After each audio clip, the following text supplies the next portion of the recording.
Hi guys, कसे आहात तुम्ही सगळे? I am back with my new another horror story. आणि आज ना खूप वेगळ्या प्रकारची स्टोरी घेऊन आलोय मी तुमच्यासाठी. ही महाराष्ट्रातील गोष्ट आहे and it's a haunted village story. ते म्हणतात ना, आपण कधी गाडी सुरू करतो तेव्हा आपण देवाचं नाव घेतो, मग आपण आपला प्रवास सुरू करतो, जेणेकरून सगळ्या वाईट गोष्टी आपल्यापासून दूर राहाव्यात. पण तुम्हाला कसं वाटेल ऐकायला? इथे मामला थोडा वेगळाच आहे. महाराष्ट्रात असं एक गाव आहे जिथे तुम्ही देवाचं नाव घ्या अथवा नका घेऊ, तुम्हाला त्या आत्म्याला भेटावंच लागणार आहे, त्याचा सामना करावाच लागणार. आणि आजची ही स्टोरी पूर्ण त्याच्यावरच आहे. आणि त्या गावाबद्दल अशी गोष्ट सांगितली जाते की तुम्ही कितीही विनवणी केलीत तरी तो आत्मा तुम्हाला दिसणारच, त्याचा सामना तुम्हाला करावाच लागणार, एकदा ना एकदा तरी करावाच लागणार. आणि हेच गोष्ट नागेश नावाच्या माणसाला माहीत नव्हती. नागेश एक ट्रक ड्रायव्हर होता आणि त्याला या सगळ्या गोष्टींबद्दल अजिबात कल्पना नव्हती आणि या गोष्टींवर त्याचा अजिबात विश्वास नव्हता. जर तुम्ही झोपायचा विचार करत असाल तर आज रात्री तुम्हाला झोपही लागणार नाही, because this is not only a story, it's a horror story. पण आता हा व्हिडिओ सुरू करण्यापूर्वी तुम्हाला जर अशाच हॉरर, मिस्टेरियस आणि सस्पेन्स स्टोरीज आवडत असतील तर या चॅनलला नक्की सबस्क्राईब करा. आणि जर तुम्हाला खरंच हा व्हिडिओ आवडला असेल तर प्लीज लाईक करा आणि कमेंटमध्ये तुमची फीडबॅक द्यायला अजिबात विसरू नका. नागेश एक 40 वर्षाचा ट्रक ड्रायव्हर होता. त्याने आजूबाजूच्या जवळपास सगळ्याच हायवेवर ट्रक ड्रायव्हिंग केली होती. सगळ्या गोष्टींचा त्याला अनुभव होता. पण हा एक नॅशनल हायवे होता, हायवे नंबर 66, ज्याबद्दल त्याला फारशी माहिती नव्हती. पण त्याने त्या हायवेबद्दल खूप गोष्टी ऐकल्या होत्या की इथे 200 पेक्षा जास्त लोकांचा मृत्यू झाला आहे, हजारो लोक जखमी झाले आहेत फक्त त्या हायवेवर. काही अशा शक्ती आहेत त्यामुळे या सगळ्या गोष्टी घडत असतात. आता एकदा त्याला महाराष्ट्रात ड्रायव्हिंग करायचं होतं. त्याला कोल्हापूरवरून रत्नागिरीला जायचं होतं. युजली तो गुजरात, राजस्थान अशा ठिकाणी ड्रायव्हिंग करायचा. पण या भागात तो पहिल्यांदा ड्रायव्हिंग करणार होता आणि तो याच विचाराने निघाला की इतर ठिकाणांसारखंच हेही ठिकाण असेल.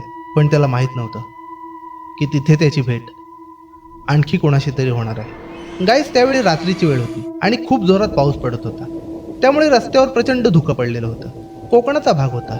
ऑफकोर्स गाईज, हे मुंबईसारखं शहर नव्हतं. इथे खूप जास्त धुकं होतं आणि त्याला खूप जास्त घाबरल्यासारखंही वाटत होतं, कारण इतक्या धुक्यात कधीही काही अपघात होऊ शकतो. त्याने आपल्या ट्रकचे पार्किंग लाईट चालू ठेवले होते आणि गाडी चालवत असताना तो सतत हॉर्न वाजवत होता. पण त्याला एक गोष्ट खूप विचित्र वाटत होती की इतका वेळ झाला तरी त्या हायवेवर त्याला एकही माणूस दिसला नाही. ना माणूस, ना गाड्या, ना ट्रक. हे कसं शक्य आहे? या संपूर्ण हायवेवर मी एकटाच तर नाही ना? आणि जर असं असेल तर ही खूप धोकादायक गोष्ट होती. त्याने मॅपमध्ये पाहिलं तर तो खेडजवळ होता आणि त्याला चिपळूणकडे जायचं होतं, म्हणजे तसा फारसा रस्ता उरला नव्हता. पण आता रात्र, पाऊस आणि प्रचंड धुकं. कदाचित याच कारणामुळे नागेशसोबतही तोच प्रसंग घडला. इतक्या थंड वातावरणात तो गाणी लावून गाडी चालवत होता आणि आता त्याला असं वाटायला लागलं होतं की गाणी कोणतरी दुसरंच गुणगुणत आहे. त्याने गाण्याचा आवाज थोडा वाढवला आणि जसं त्याने पुढे रस्त्याकडे पाहिलं तिथे एक म्हातारा माणूस उभा होता आणि त्याच्या ट्रकची त्या म्हाताऱ्या माणसाला जोरदार धडक बसली. नागेशने पूर्ण ताकदीने ब्रेक दाबला. ट्रक काही मीटर घसरत गेला आणि अखेर थांबला. काही क्षण त्याच्या कानात पावसाचा आवाज घुमत होता. त्याचा विश्वासच बसत नव्हता की आपल्या हातून काय घडलंय, कारण गेल्या 20 वर्षात त्याच्या हातून एकही अपघात झाला नव्हता. तो घाईघाईने खाली उतरला, टॉर्च घेऊन रस्त्याच्या मध्ये आला. पण तिथे कोणीच नव्हतं, ना रक्त, ना शरीर, ना अपघाताची कोणतीही खूण. जणू काही तिथे कोणी आलंच नव्हतं. नागेशने आजूबाजूला प्रकाश टाकला. तेवढ्यात त्याची नजर रस्त्याच्या कडेला असलेल्या एका जुन्या मैलाच्या दगडावर पडली. त्यावर लिहिलं होतं, देवकुंडे 3 किलोमीटर. नागेशच्या कपाळावर आता आठे आल्या होत्या. नागेश आता पूर्ण घाबरला होता. त्याचं हृदय जोरजोराने धडधडू लागलं होतं, कारण त्याने इतकी वर्ष महाराष्ट्र, गुजरात, राजस्थान या ठिकाणी गाडी चालवली होती. पण हे गाव त्याने कधीच ऐकलं नव्हतं. त्याने लगेच मोबाईलमधील मॅप उघडला, पण मॅपवर त्या नावाचं कोणतंही गाव दिसत नव्हतं. त्याला ते विचित्र वाटलं. पण तेवढ्यात त्याला दूरवर काही दिवे चमकताना दिसले. ते दिवे एका गावाच्या दिशेने जात होते. त्याला वाटलं की तिथे काही मदत मिळेल. असं म्हणून तो ट्रक त्या दिशेने वळू लागला. काहीच मिनिटांनंतर तो एका छोट्याशा गावात पोहोचला. गावात जुन्या पद्धतीची घरं होती. काही दुकानं उघडी होती. काही लोक रस्त्यावरून चालत होते. पण काहीतरी त्याला विचित्र वाटत होतं. कारण कोणाच्याही चेहऱ्यावर कोणताच भाव त्याला दिसत नव्हता. लोक चालत होते पण काही बोलत नव्हते. दुकानं उघडी होती पण दुकानात कस्टमरच नव्हते. तेव्हा नागेशने एका माणसाला विचारलं, दादा, हा नॅशनल हायवे 66 कुठे लागेल? त्या माणसाने त्याच्याकडे पाहिलं सुद्धा नाही आणि तो शांतपणे पुढे निघून गेला. त्याने दुसऱ्या माणसालाही विचारलं. त्यानेही उत्तर न देताच तो तिथून निघून गेला. आता नागेशच्या मनात अस्वस्थता वाढू लागली. तो ट्रकमधून उतरून गावात चालू लागला. तेवढ्यात त्याला एका घराच्या ओट्यावर बसलेली एक म्हातारी दिसली. तिने डोळे थेट त्याच्याकडेच रोखलेले होते. ती हळू आवाजात म्हणाली, तू इथला नाही आहेस का? नागेश थोडा थबकला, कारण गावात पहिल्यांदाच कोणीतरी त्याच्याशी बोललं होतं. तो म्हणाला, मला फक्त हायवेवर परत जायचं आहे. म्हातारी काही क्षण शांत झाली. मग ती म्हणाली, सूर्योदय होण्यापूर्वी इथून निघून जा. उशीर झाला तर परत जाता येणार नाही. नागेशने विचारलं, का? पण म्हातारीने काहीच उत्तर दिलं नाही. ती फक्त समोरच्या टेकडीकडे बोट दाखवू लागली. तिथे एक जुनं मंदिर दिसत होतं. उत्सुकतेपोटी नागेश तिकडे निघाला. मंदिर खूप जुनं होतं. दगडी भिंतींवर शेवाळ चढलेलं होतं. आत कोणीही नव्हतं, पण भिंतींवर काहीतरी कोरलेलं दिसत होतं.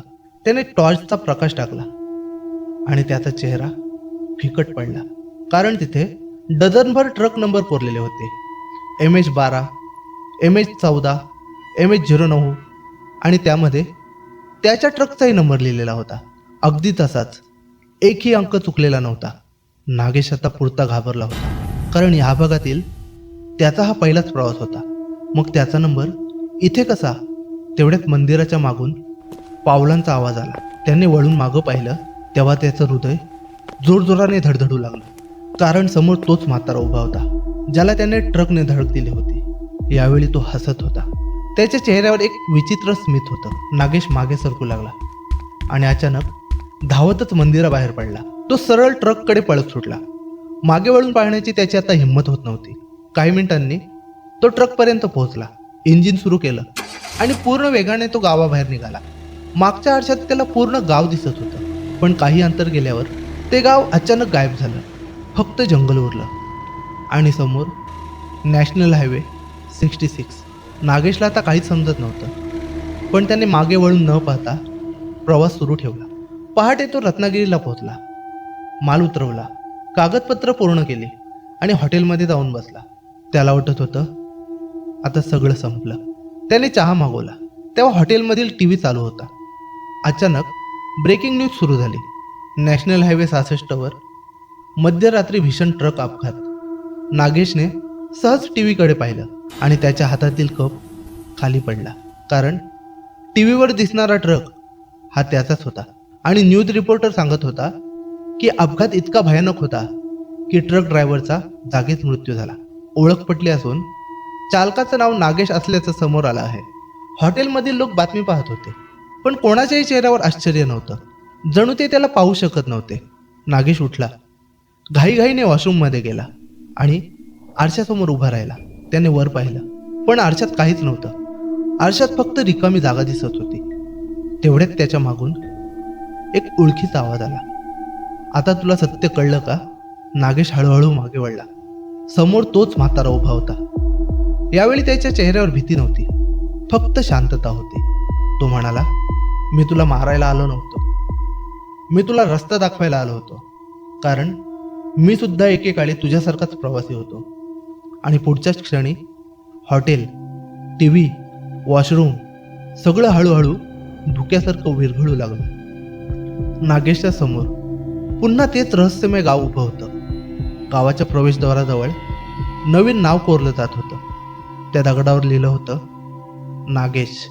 आणि त्या रात्रीनंतर काही ट्रक ड्रायव्हर सांगतात, नॅशनल हायवे 66 वर पावसाळी रात्री त्यांना एक म्हातारा आणि त्याच्या शेजारी एक ट्रक ड्रायव्हर उभा जे शांतपणे येणाऱ्या वाहनांकडे पाहत असतात, जणू कोणाची तरी वाट पाहत.